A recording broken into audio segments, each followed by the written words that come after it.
اس نے کہا اب اس گھر میں رہے گی تو کام وغیرہ بھی کر لے گی، کیوں کام کر لے گی تو کیا ہو جائے گا، گھس جائے گی کیا؟ میری ساس کا رویہ تو پہلے دن ہی ایسا تھا، مجھے سمجھ آ گئی تھی کہ وہ میرے ساتھ اچھا معاملہ نہیں رکھنے والی۔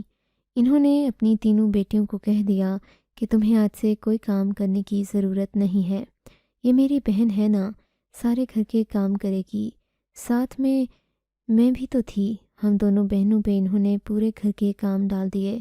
صرف اتنا ہی نہیں، ان کی بیٹیاں بار بار فرمائشیں بھی کرتی تھیں۔ میرے شوہر کا رویہ میرے ساتھ بہت برا تھا، اور وہ مزید برا ہو گیا جب میرے ہاں اولاد نہیں ہو رہی تھی۔ وہ مجھے پورا دن باتیں سناتا، میری ساس بھی، میری نندیں بھی اور میری جٹھانی بھی، کیونکہ ان کے ہاں اولاد تھی۔ انہوں نے شادی کے پہلے سال ہی اولاد پیدا کر دی تھی۔ اب وہ اپنے آپ کو بچا رہی تھی، کیونکہ ان کا بیٹا تو نہیں تھا، پر وہ کہہ رہی تھیں کہ چلو کم سے کم میں نے بیٹی تو پیدا کی۔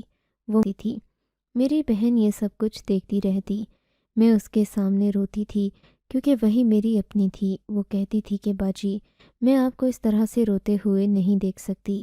ایک دن میں نے اسے غصے میں کہہ دیا کہ تم کر ہی کیا سکتی ہو، میری بہن نے اپنے اسکول میں ٹاپ کیا تھا۔ یہ اسکول اسلامی طرز پہ بنا ہوا تھا۔ ٹاپ کرنے والے اسٹوڈنٹ کے لیے انہوں نے حج کے ٹکٹ کا انعام رکھا تھا، جو میری بہن کو مل گیا۔ اس کے بعد ہم اس کی پڑھائی نہیں کروا سکتے تھے، کیونکہ میرے سسرال والے تو اس کی پڑھائی پہ پیسے نہ بھرتے، لیکن آگے اس کی پڑھائی مفت ہو سکتی تھی۔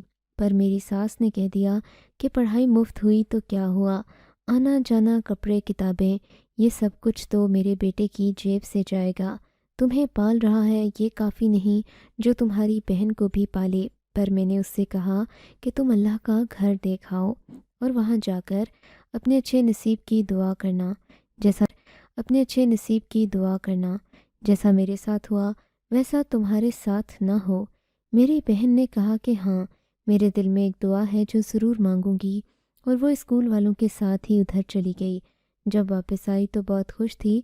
میری بہن اگر کبھی تھوڑا سا بھی تیار ہو جاتی تو اسے کہتے تھے کہ تم حج کر کے آئی ہو اور اپنے فیشن چیک کرو، بلکہ خود میری نندوں کے فیشن ایک جگہ پہ نہیں رکتے تھے۔ اور اب یہ معاملہ تھا کہ میری بہن ماں بننے والی تھی، اور بچے کا باپ کون تھا یہ بات کسی کو بھی معلوم نہیں تھی۔ اگر یہ سب کچھ میرے سسرال والوں کو پتہ چل جاتا اور میرے شوہر کو بھی، تو وہ نہ جانے کیا کرتا۔ یہاں میری بہن کی طرف میں نے دیکھا تو وہ بہت خوش اور مطمئن تھی، ایسا لگ رہا تھا جیسے یہ کوئی خوشی کی خبر ہے۔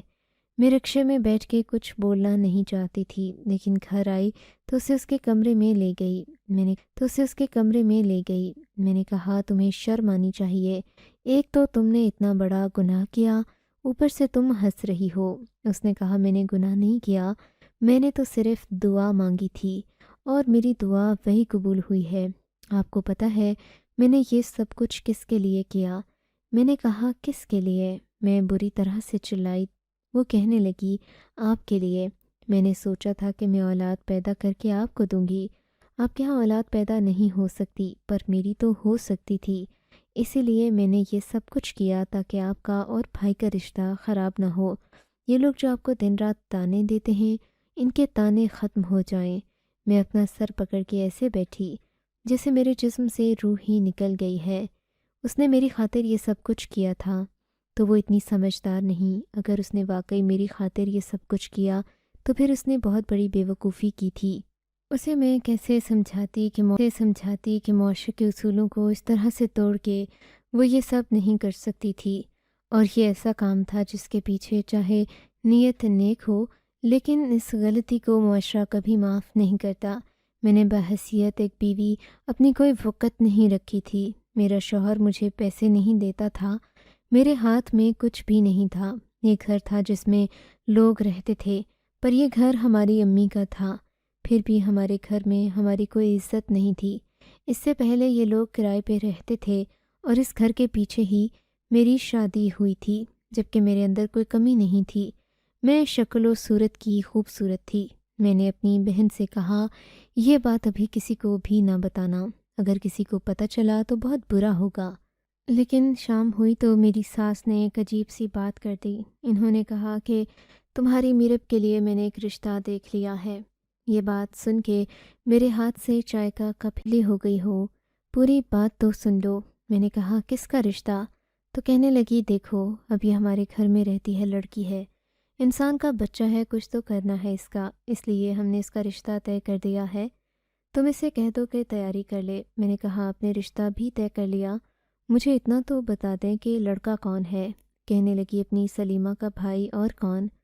سلیمہ میری جٹھانی کا نام تھا، اور اس کا بھائی ایک نمبر کا شرابی اور زانی قسم کا انسان تھا، جس سے اس کے اپنے گھر والے بھی تنگ تھے اور کہتے تھے کہ اس سے کسی کی شادی کروائیں تاکہ اس طرح کے کام چھوڑ دے۔ میں نے کہا سلیمہ کے بھائی سے کرائیں گی میری بہن کی شادی؟ تو انہوں نے کہا کہ ہاں، اور اسے کچھ چاہیے بھی نہیں، بس 2 بول پڑھوا کے لے جائے گا، تمہاری بہن بھی اپنے گھر کی ہو جائے گی اور ہماری بھی ذمہ داری ختم ہو جائے گی۔ میں خاموش ہو گئی کیونکہ میں کچھ بھی بولتی تو میرا گناہ بن جاتا، لیکن شام کو اپنے شوہر سے کہا کہ میں ایسا نہیں ہونے دوں گی، میں اپنی بہن کی شادی اس شخص سے نہیں کراؤں گی، جبکہ دل ہی دل میں یہ سوچ رہی تھی کہ اگر وہ ایسا ہے تو میری بہن نے بھی تو اتنا بڑا گناہ کیا ہے، کیا مجھے اس کی شادی اسی کے ساتھ کروا دینی چاہیے؟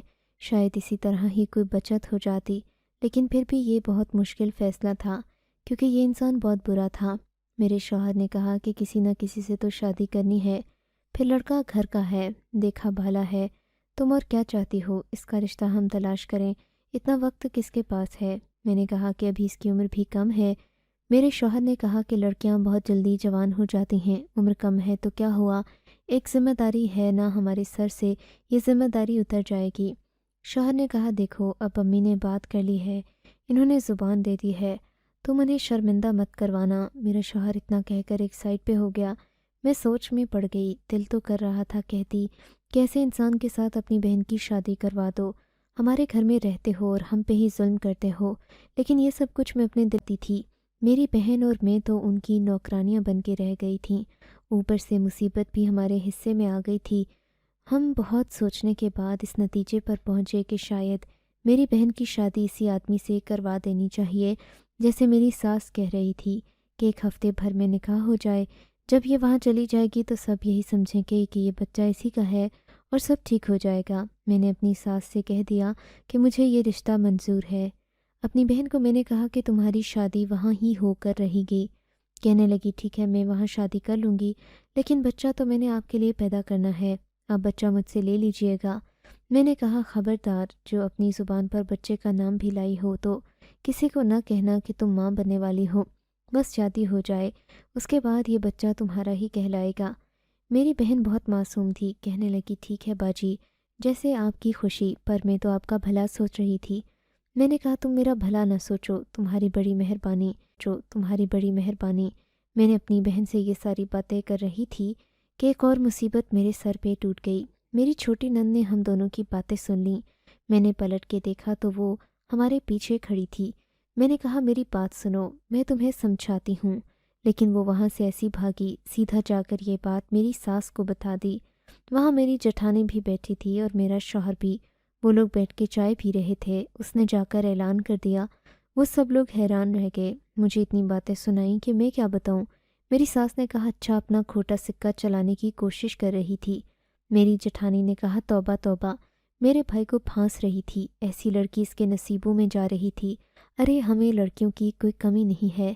میرے شوہر نے بھی مجھے باتیں سنانا شروع کر دیں کہ یہ ہے تمہاری ماں کی تربیت اور تمہاری تربیت، تم تو کہتی تھی کہ تم نے اس کو ماں بن کے پالا ہے، یہ سکھایا ہے تم نے اس کو، نہ جانے کس کا گناہ ہے، اتنی گندگی اس نے ہمارے گھر میں مچا دی کہ تم نے اس کو ماں بن کے پالا ہے، یہ سکھایا ہے تم نے اس کو، نہ جانے کس کا گناہ ہے، اتنی گندگی اس نے ہمارے گھر میں مچا دی، یہ اس گھر میں رہے گی تو نہ جانے کیا کرے گی، یہ تو ہمیں پورے محلے میں بدنام کروا کے چھوڑے گی، پوچھو اس سے کہ کس کے ساتھ اس نے ایسا کیا ہے، اسی کے ساتھ اس کی شادی کرواؤ، اس سے پہلے کہ یہ بات اس گھر سے باہر چلی جاتی۔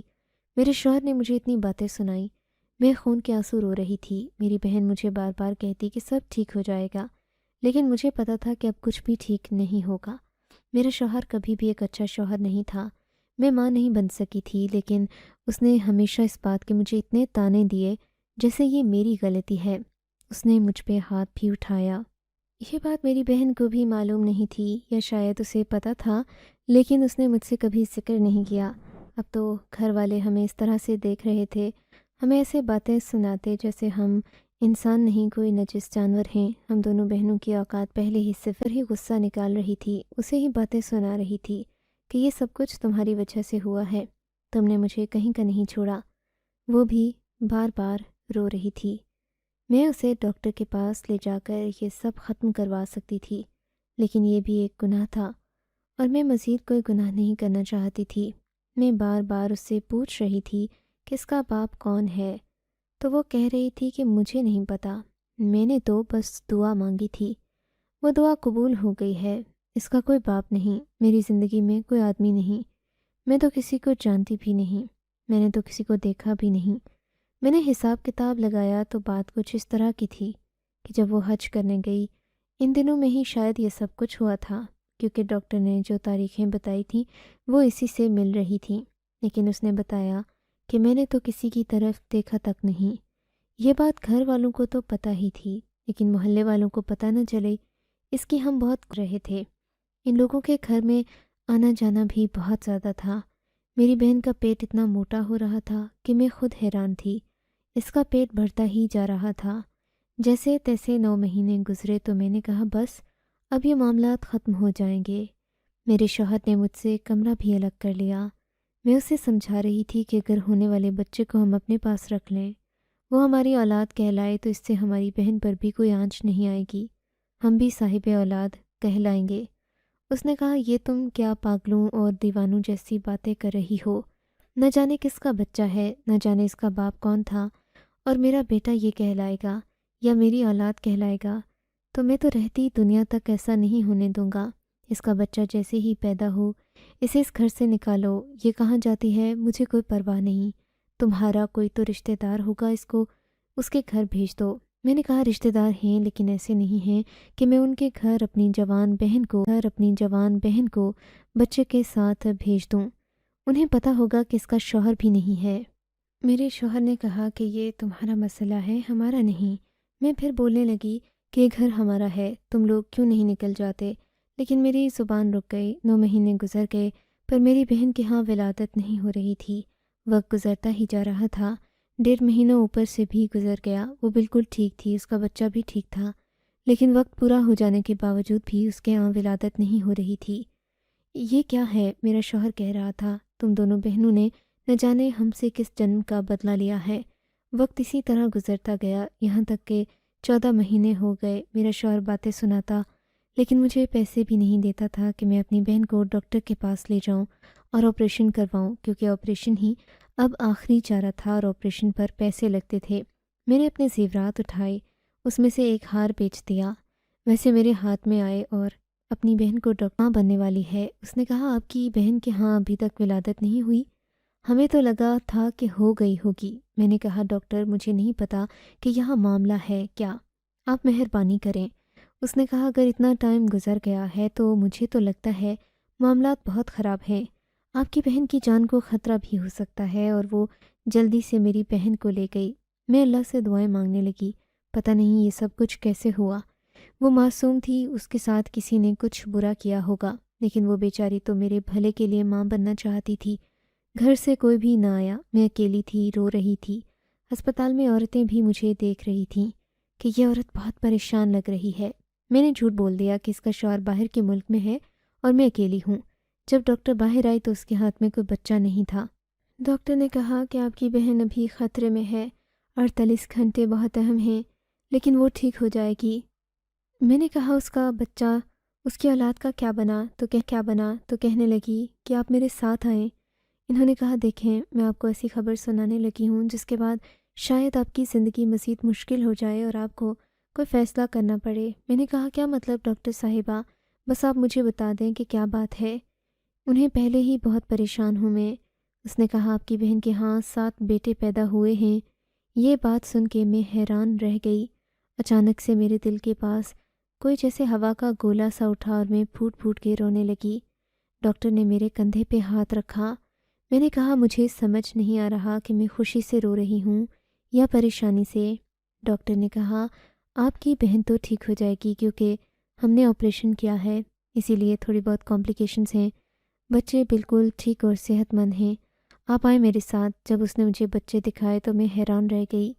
بچے واقعی صحت مند تھے اور بہت زیادہ خوبصورت اور پیارے۔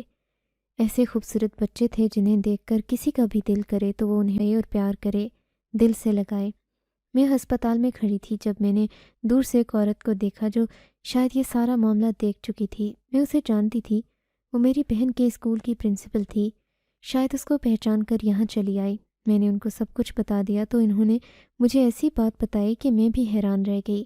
میں نے اپنے آنسو صاف کر لیے۔ جب میں گھر آئی مجھ سے سب نے پوچھا میرب کہاں ہے؟ میں نے کہا میرب کہاں ہے اس سے آپ لوگوں کو کوئی واسطہ نہیں ہونا چاہیے۔